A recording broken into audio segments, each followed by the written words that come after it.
Hip Hop Nation, straight hip hop is period. An old friend of mine who we had a slight understanding, but he knows exactly where he's at.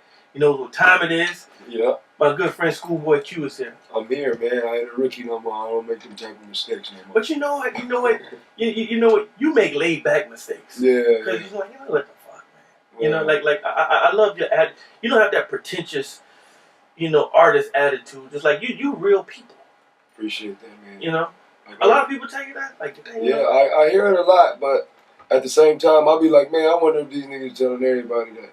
You know what I'm saying? But I hear it a lot, so I'm starting to think it's true. No pun intended, but you like somebody's cousin. Yeah. ScHoolboy here. Hide the fucking hog mogs and he gonna go in your shit, Yeah, I mean, you just have this everyday people type of flair about you that everybody just gravitates towards. Yeah, man, I don't know, man. I blame everything on my mama. You know what I'm saying? She gave me my personality. She gave me she always kept it real with me from day one. From just her in the car in the Volkswagen, driving the stick, taking me to school and twisting up a joint while she taking me to school. Yeah. You know what I'm saying? My mother smoked weed, but she had this car, Nova. Okay. And Spanish people told me down the line that the fucking Nova mean no go. So her car was broke half the time because it was a fucking Nova. Like, va? Yeah. You know what I'm saying? But shit like that endears you to your audience because, hey man, my mama was driving in said car and experiencing said things. And honestly, when I listen to the new project, The Blank Face, you have to listen to it in your car. Yeah. Bottom line, you're not gonna get I guess you have to have some type of stimulant, to kind of feel where you were at, But you have to listen to it in the car. It was just a great ride, with this particular project. Where were you going? Where were you? Because it's not as energetic as like the break the bank. This one is more laid back. Where was your space with Blank Face? Man, I don't know. Like, it was weird. I never know where my space is at when I'm recording albums. I just get inspired, and my brain just start talking. I just start talking to the pen. I fucking one thing I will say about this album, I made sure I pushed the issue of my lyrics first. I usually always was the nigga that's like, yo, send me some beats. Give me some beats on the email. This time around, it was more so, I want to touch on this. I want to touch on this. Let's make the beat right now. If the producer wasn't trying to come to the studio and work with me on the beat, I'm not even trying to fuck with you. Yeah. You know what I'm saying? I got maybe 2 beats. No, I'm going to take it back. 3 beats that was just sent to me and I was rocking with it. Yeah. You know what I'm saying? Everything else was made in front of me on the spot. Because, like I said, everybody expects me to be this energetic and this fun, man of the year, collard greens, hands on the wheel. Yeah. And it's like, I think people forget where I'm actually a fucking crip. Like, you know what I'm saying? Where I come from. It's just, like I said before we was on air, I had different influences on me, like Nirvana, Boosie Collins, Prince. Like, my mom was listening to these dudes, like Black Sabbath, like, you know what I'm saying? My mom would listen to these dudes, so that energy always came from that. This time I wanted people to really listen to the roots of me, where I come from, not just this happy dude. You speak of your mother, and you have to understand, and I tell a lot of people that are kind of younger that when I first were exposed to MTV, you had to wait until your favorite rap video was played. Yeah. Hence, I got to know Ozzy Osbourne. Yeah. I got to know fucking Motley Crue, etc., etc. As opposed to the environment where everything is so segmented now. You know what I'm saying? Like, you had to wait for Walk This Way. You had to see everything else. You know what I'm saying? So now I can understand where your headspace is at as it pertains to your musical. Not to say your influences, but just the environment that you were raised in. Yeah, and that's another reason why I haven't explained what my album is about yet. Because everything now is pushed to the audience before they even listen to it, and it sets this expectation of what they're going to listen to. Because I read interviews, or I look at interviews now, and then they be like, yo, so what this album about? And the artist just spill everything the fucking album about. Then when I finally listen to it, I had a certain sound in my head that it was going to sound like but he probably had a different sound. Mm-hmm. Then when I hear it, I'm like damn near disappointed all the time. Yeah. Every time I look at a rapper interview, he tell me about his album, and I go listen to it, I'm always disappointed. Yeah. I'm wondering why am I fucking always disappointed? Yeah. Because I come from an era where you have to wait till, I'm not gonna say no magazine names. I got you. Yeah. To certain magazine come out. Give you that stamp. Yeah, a certain magazine come out, then you have to read it about what the fucking album is about. And that was like 2 months, 3 months later. Yeah, and they tell you what's good and what's not. You know, and you talk about the lyrical content.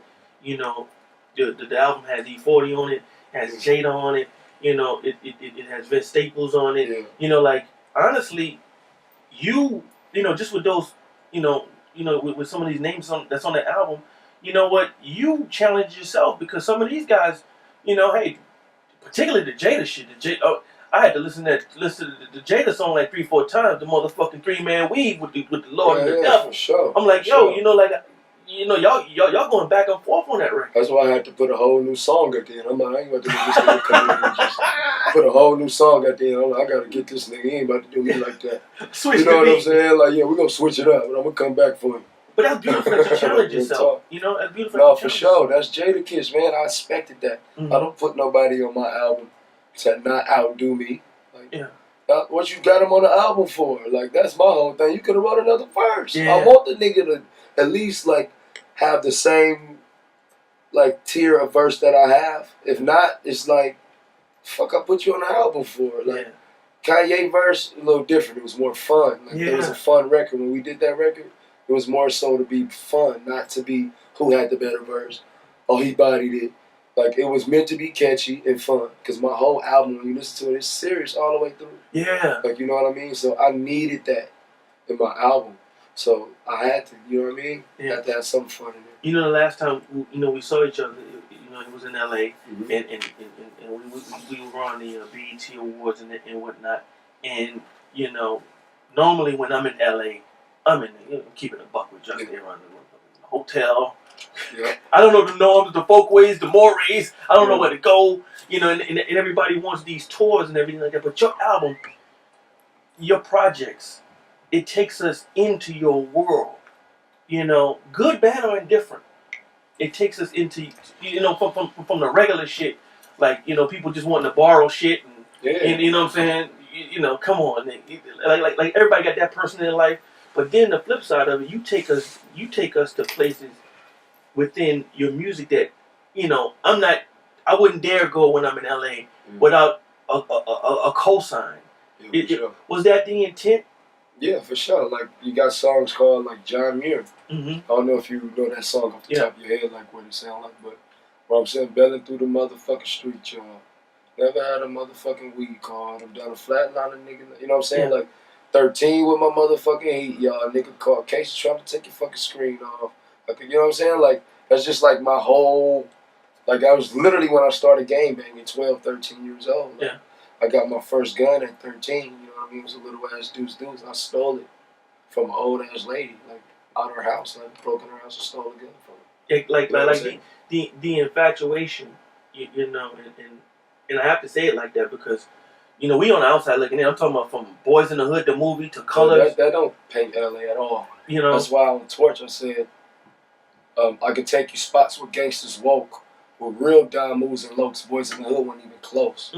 Like, I said that in the first track of the album, first verse. Like, Boys in the Hood, Minister Society, South Central was the closest. Colors, that's not how to go down. Like, you know what I mean? Like, none of these movies really gave LA justice. Like, there were good movies, don't get it wrong. Like, and that's why they're good movies, but it's not really what's going on. And that's why Blank Face is so important because it takes us to places that we wouldn't normally go, and that's what hip hop has always done for me, particularly West Coast hip hop, because even though we're dealing with the situation with the police and everything like that, the first people that I was like, oh my God, these motherfuckers is saying fuck the police. Yeah, fuck the niggas. No, I'm just saying that, but you know what I'm saying, to hear some you hear the shit in the back down the hood, but for somebody to put that out there to say, you know what, we're gonna put our lives on the line, that came from your environment. You know what I'm saying? For sure.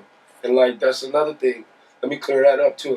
On one of the songs called Black Thoughts, people hear me say, I flipped the line. I flipped the All Lives Matter line. Because there's a lot of black ignorant people out here that don't even know what Black Lives Matter really mean. They think because we say Black Lives Matter that we say no other lives matter. No, we saying we're not being looked out for right now at the moment. Like, you get what I'm saying? Like, when I said all lives matter, I was still talking about black people. Yeah. It was on this. The whole song is called Black Thoughts. First. Yeah. Second off, it's about Crips and Bloods. It's where I'm telling people to put the rags down and raise their kids. Just put the guns down and blaze a spliff. Let's do it now. Made no buts or ifs. It took a blood to get me Pringle chips. You get what I'm saying? You can learn to fly, take the ladder. Real nigga shit. All lives matter. Both sides. People heard that and thought I was being ignorant. I'm talking about Bloods and Crips. Yeah.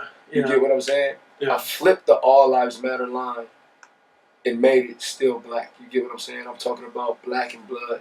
Blood and Crip lives still matter. Both of our lives matter, because you got a lot of people, like a lot of my homeboys, they feeling this shit that's going on, but at the same time, they see an enemy from the other side, they still tripping. You talk about the 12-year-old with the deuce.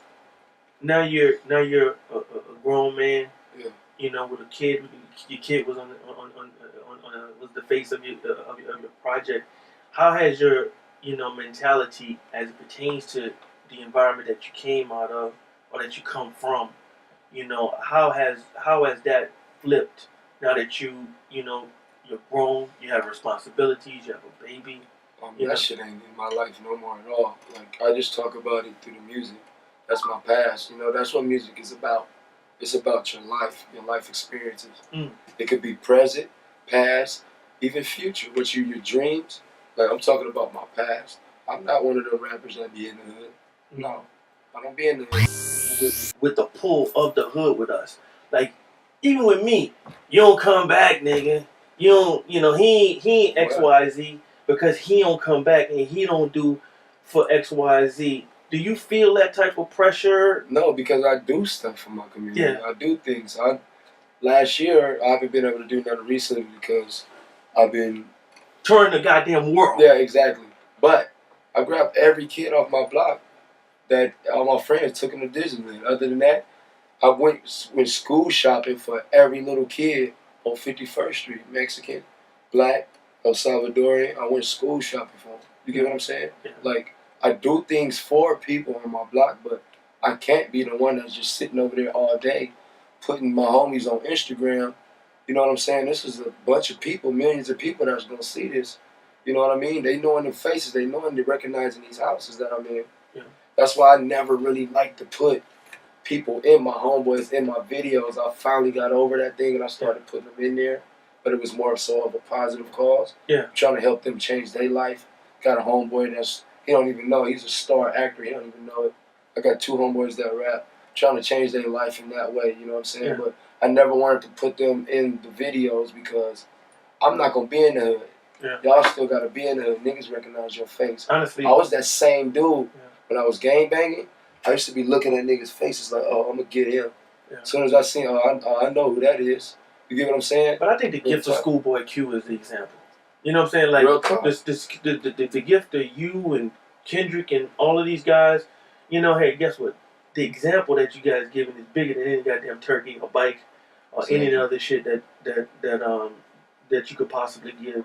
I was wondering, with the makeup of the team, and it's 2 motherfuckers that you never see. It's Al Heyman in boxing and Top Dog. Sure, you never see them two. Like with the environment, it feels like old Death Row, sort of, in the sense of different factions coexisting in the same environment. Hopefully in harmony. Like with the external pressures. How is it that you guys are so to use a word that may not be so masculine? How are you guys so loving within the group like that? Man, coming from different factions. I don't know, man. Top, when I first met Top, like I said, I was still gang banging, man. Like, that dude took me in. He didn't even try to take me in. Punch. Mm-hmm. Punch brought me in. He heard me rap and he saw potential in me. and he brought me in. And so I was just trying to get something started off the ground. It don't matter where you from. You could be a Blood, you could be a Crip, you could be a Mexican, you could be Salvadorian, Guatemala, whatever, white, whatever. He just wanted to start something. Mm-hmm. And he wanted to do it with people from the inner city. You know what I'm saying? He could have easily went and got one of them white boys and cheated. You know, white people, I don't care what nobody say, they cheat. Mm-hmm. They get on our records, they do our music, and they surpass us by far because they white. They cheat. I mean, we know what it is. Half of them are trash. You know, besides Eminem, there's only a few white boys like Mac Miller and a couple others that are really raw with it, like, you know what I'm saying, that can really rap. But a lot of them are trash, and they just succeed. You know what I mean? It's sort of like everything. You know, you get that layup. You know, Jesse Owens shit. You gotta run faster. You gotta be smarter, etc., etc. Yeah, but like I said, Top is just that dude. He brought us together. You know what I mean? Because I would have never fucked with Kendrick, J-Rock, R.M. So none of them. Top made us together. He put us in the studio. He told us to work. Then we just grew a bond, and over the time, he became like the father. I never knew my father. You know what I'm saying? Wow. Homies, OG homies from my hood, they kept trying to put dope and guns in my hands. This dude was trying to put a mic in my hand. Wow. You know what I mean? Like, my homies kept telling me, oh, such and such came through, such and such came through. And I'm always the one that gotta go retaliate or go do something or go holler at somebody. You know what I'm saying? Like, this dude put a mic in my hand. You know what I mean? Let me ask you, because Harlem is changing. Like, I'm here in New York City. Harlem used to be a certain kind of way, but now Harlem is changing due to the gentrification of it, etc., etc. And like I said, I didn't go too far from the goddamn hotel when I was out there. You know, I don't go far from mine when I'm in New York either. But here's my thing. You know, Harlem is changing. Does like Compton and South Central, could that whole dynamic not scare people so much so that, you know, everybody could come and say, you know what, let's go to goddamn Compton? Or will it always be the way it is? With the fear factor? It won't always be like that. It's already dying down, bro. Like, I tell you, I kid you not. To be real, Crips and Bloods don't even beef with each other no more. People don't speak that, though. They be doing these little rallies acting like, oh, the Crips and Bloods together. No, they was never beefing in the first place. Yeah. You know what I mean? It's all about history now. I saw the history. You know, history. Where y'all come from. I saw the history. Who is the history of who you have problems with? It's not about red or blue no more. Yeah. You know what I mean? That's been gone. Like, it's about where you come from. Oh, we had problems. You killed my car. You did. And it's like that. You know what I'm saying? Yeah. So I do think, because no game, like the internet, honestly, as much as it's fucking on rap and music, the internet saved a lot of lives, bro. Kids is too busy on the internet to even game bang. Yeah. You know what I'm saying? It's a handful of game bangers from every hood now. Like, it's not like how it used to be where you go in the corner, you passing by 10 niggas on the block. You go to that corner, it's another 10 dudes on the block, and they all from the same hood. Now everybody from the hood is at this one spot, and that's it. They ain't going around terrorizing everybody on these damn Xanax and lean now. They ain't even got no energy to go kill nobody in the first place. Man. And all of these topics are explored on Blank Face. I'm exactly. I'm gonna keep it 100 with you, and I don't say it just throwing it out, man. I feel as though this album is a classic, not in the sense of there's gonna be some big crazy records, you know what I'm saying? But I think that the introspectiveness of it is gonna take people where they didn't, you know, think that you could take them. You know, like I heard some sounds on this album that's totally different from the last project. It just took me somewhere different. I gotta ask you because, like we said, you know, you come from a lineage and a history of protest. Yeah. You know, and I really do respect your intelligence. How do you feel about this whole environment with the police and people dying, et cetera, et cetera? Something gotta stop, man. Something gotta stop. It's like all this protest. We've been protesting for years. Right? Should we join the police department? No. I don't think so. I think the police department needs a degree. I think the police department needs years of training. I think the police department don't need guns no more. Would it be different if I pulled up on your block and me and you went to high school together, we know each other, I know your mama, and I pull up on... Would it have been different with Alton, the guy in Baton Rouge? Would it have been different if somebody that knew his mama... Now that you say that, I think... Whatever community you grew up in, that's where you should say. Exactly. Because I would have jumped out the car. I would have been like, Alton, stop. What the fuck's going on here, Alton? You're right. Where your mom and them at, Alton? Also, the blacks in our community it shouldn't be 5 fucking people filming this man getting killed. Yeah. Somebody needs to interfere. Somebody If that means I go to jail for a fucking hour because I'm standing next to this dude saying, don't kill him, don't kill him, don't kill him, over and over and over and over again. Yeah. If that mean I gotta go to jail for 2 hours, my nigga, I'm with it. Like, I'm sick of black people filming our people get killed. It's understandable one person, we need that evidence. But if you see that one person with his camera out, don't bring your fucking camera out, bro. Stop being a coward. I'm tired of seeing cowards, bro. That's the first time I heard that. People are cowards, my nigga. Real talk, and that shit be making me sick. It's like, I wouldn't. What if that was your son, my nigga? You gonna pull your camera out? That's your son? Yeah. That's your homeboy. You pulling your camera out? Hell no, you ain't pulling your camera out. You like, bro, what's going on? Hey, chill. He ain't do nothing. He ain't even. But since you don't know the nigga, it's and now it's Black Lives Matter. Oh, let's go pro. Nah, bro. Stop being a fucking coward, man. Like, it was already a person filming. You don't need 5 different angles. Yeah. Like, nah, we got it already, bro. Stand next to that man. They probably could have saved that man's life if they just stood there and told that dude, don't shoot him, don't shoot him. Even if I gotta say, tase the nigga, just tase him, get it over with. You know what I'm saying? Do it. Save this man's life so he can go home and see his kid. That shit fucked up that boy had to go sit on CNN while his mama talking and crying and shit. He'd never see his daddy again. All because 6 people want to film the damn shit that's going on. That shit make me mad every time. That's why I'm passionate about it right now. That shit make me mad. Like, come on, bro. I wouldn't do that. Like, that ain't what's up. And that's why you are the quote unquote, no pun intended, the cousin. Yeah. Real talk. Hey, man, and it's always a great situation when I get a chance to sit down and talk to you, man. Hey, that blank face it'll change your life, man. It's in stores now. Thank you. You know, make sure you cop that, man. And honestly speaking, man, we need you in this culture. For real. For all the other shit, we'll bring this back and bring that back. Well, goddamn it. You know, we got to appreciate what we have right now, man. ScHoolboy Q. Appreciate that, man.